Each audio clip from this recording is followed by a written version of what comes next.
second day of Christmas, old Moffat gave to me 2 Peter D's and a Frazer her in a pear tree. On the third day of Christmas, old Moffat gave to me 3 Collie Bees, 2 Peter D's and a Frazer her in a pear tree.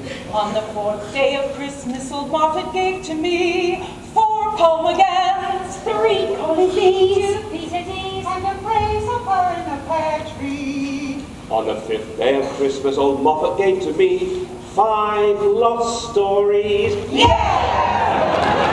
4 Pomegans, 3 Collie Bees, 2 Peter D's and a Frazer her in a pear tree. Oh, 6. On the 6th day of Christmas, old Moffat gave to me 6 saucy sills, 5 lost stories. Yeah! 4 Pomegans, 3 Collie Bees, 2 Peter D's and a Frazer her in a pear tree. On the 7th day of Christmas, old Moffat gave to me 7 Sarah Sutton, 6 saucy sills, 5 lost stories. yeah! 4 Pomegans, 3 Collie Bees, 2 Peter D's and a Frazer her in a pear tree.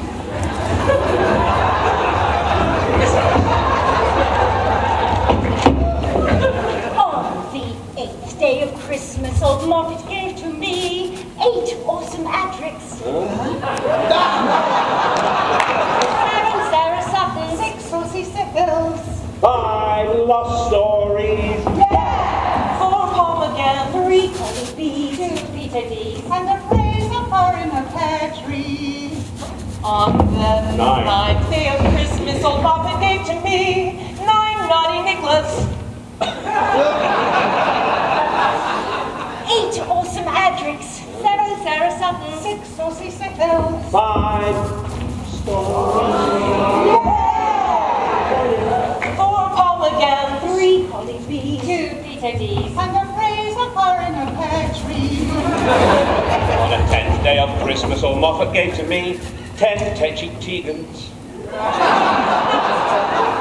naughty Nicholas, 8 awesome Adricks, 7 Sarah Sutton, 6 saucy sills, 5 lost stories. yeah! 4 Pomegans, 3 Collie Bees, 2 Peter D's and a Frazer her in a pear tree.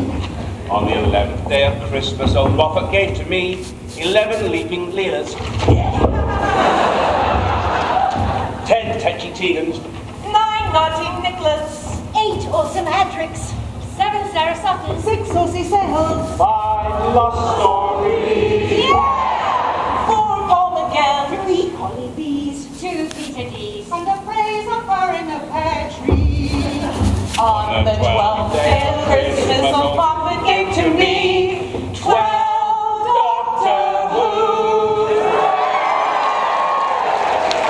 11 leaping Leelas, 10 Tetchy Tegans, 9 naughty Nicholas, 8 awesome Adricks, 7 Sarah Sutton, 6 saucy sills, 5 lost stories.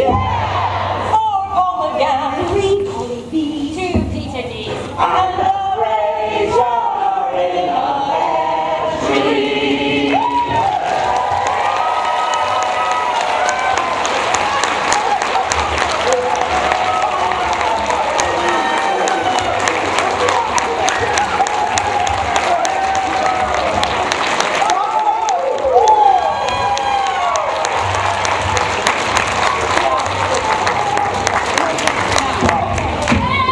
Aren't they great girls? Aren't they great girls? You know, great, wonderful. Will you pay more money? We really thought you guys would start singing with us a little more. We're like, they're going to start singing, so we won't have to worry about it. Well, here we are. We haven't got a mother. We've got nobody to ask questions to. And we dared say to you, have you got any questions from the audience? Because we think you might say, why the hell did you do that? But anybody who think of a question, there's a microphone there. While you're thinking, we were just talking backstage about how you can think of an idea in Doctor Who. Yeah, this is a good idea. We'll do this. And Patrick, Wendy, and I, we had a scene where we had to run into a lift and do the whole scene, and then the lift doors open, and we go out to the floor. And one of us said, well, hang on, you know when a lift stops, it kind of jerks, so we'll all jerk. So at the end of the line, we all jerked, and we've got to jerk in a certain word. When you say Jamie, Jamie, and we just started to laugh, because just 3 actors, ring it, we've got to do this.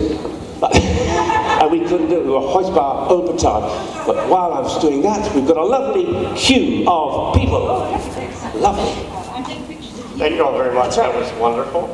And it reminds me that you, Frazer, back in your Jamie days, recorded some singles. Oh, yeah. Would you kindly tell us a little bit about that, how that came to happen? And Would you buy the rights, please? On the outcomes. Yeah, no, I haven't. I was playing football with Showbiz 11, and Barry Mason was one who went down the left wing. He was a mate of mine, and he had just written with his partner, Les Reed, the last waltz for Engelbert Humperdinck and Delilah for Tom Jones, and he said, right, Frazer, me and Les are going to write you a hit record. It's called Who's Doctor Who? And we recorded Who's Doctor Who. They all say, who is Doctor Who? We recorded it, and it's the only flop they ever had. And I spoke to Les Reed about a month ago, and I reminded me of that story. He said, yes, Frazer, you owe me £1 million. And it's on a CD at the moment with Time Traveller and Roberta Tovey singing a couple of numbers as well. But I thought I was going to be a millionaire pop star, but it didn't work out. I even had a pop group, Jamie and his Time Travellers, and used to go on one-night stands and everything. It never happened. But thank you for reminding me. Thank you. Did you say That is our subject at all. Did you say you had a backing group Yeah. called Time Travellers? Jamie and the Time Travellers, yeah. And who were the backing group? It was a group. My brother Ian was on organ, and a couple of other people on just some of his band. The things you learn on this stage.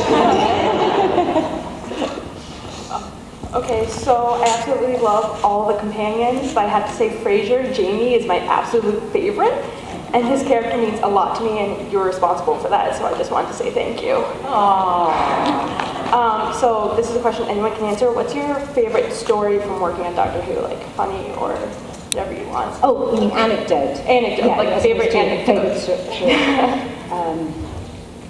Such a hard question. There's so many, it's quite hard to pick one.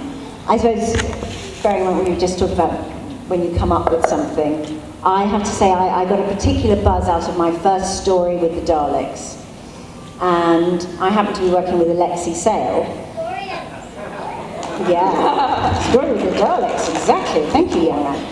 And I was working with Alexei Sale, and we got the worst case of the giggles. And it should have been a very serious, and I was normally quite good at that. I wasn't, whatever. But it suddenly all seemed completely surreal that I was hiding behind a sort of console, and Daleks were firing, and little explosions were going off behind our heads. And I thought, this is how I earn a living. And it just seemed totally surreal, and I just couldn't stop getting the giggles. And Alexei was dreadful. He just, in terms of laughter and playing about, he was wicked the whole time we were doing the thing. So that was just a tiny, there's so many long stories, but I just... It's often about getting the giggles, though, isn't it? About something very silly, and I don't know why it turns and you just... one of the funniest and sort of happiest bits for me was Arc Infinity, when Colin was playing... No, not what's that guy's name?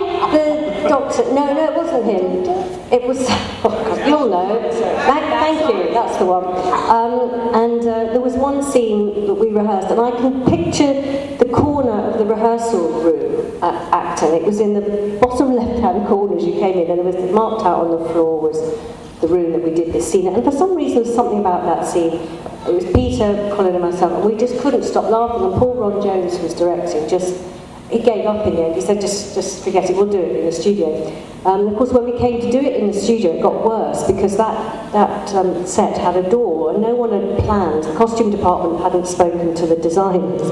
And Colin had this beautiful hat with this plume on it, like a cockerel. And he couldn't fit through the door. So that added to the hysteria of that scene. So he ended up putting the helmet under his arm, carrying it, and this plume, and it became known as Esmeralda because it looked like a cock, you know, a chicken. So that was a. But if you do get the giggles, it is really hard. You have to. It's awful. I find Sylvester's the one you can't work with without laughing. I mean, when we did the Five Doctors, you remember that well-crafted, well-costumed... No, what was the one we did for children in need? What was that one called? Yes, that's the one I mean, yes. You remember how brilliant that one was. I looked like Minnie Ha-Ha in the costume. Anyway, Silver arrived late and hung over because he'd had a first night the night before. And the other doctors had already done their scenes, and they'd had a lot of what we call techno speak. And they went, oh, Silver will do that, Silver will do that. So and he had no say in the matter, so he ended up with reams more dialogue when we got there, none of which we understood. And it was the beginning of the Steadicam, and we had this absolutely gorgeous German cameraman flown over specially because originally they were incredibly weighty, so this kind of Arnold Schwarzenegger character turned up, and he, you know, stripped off to do the job. So that was one perk that day. And Sil giggling, and they got quite cross with us actually. They ended up talking to us like we were like 3. Will you just stop? We're short of time. Anyway, we got it in the can in the end, but he was hysterical to work with.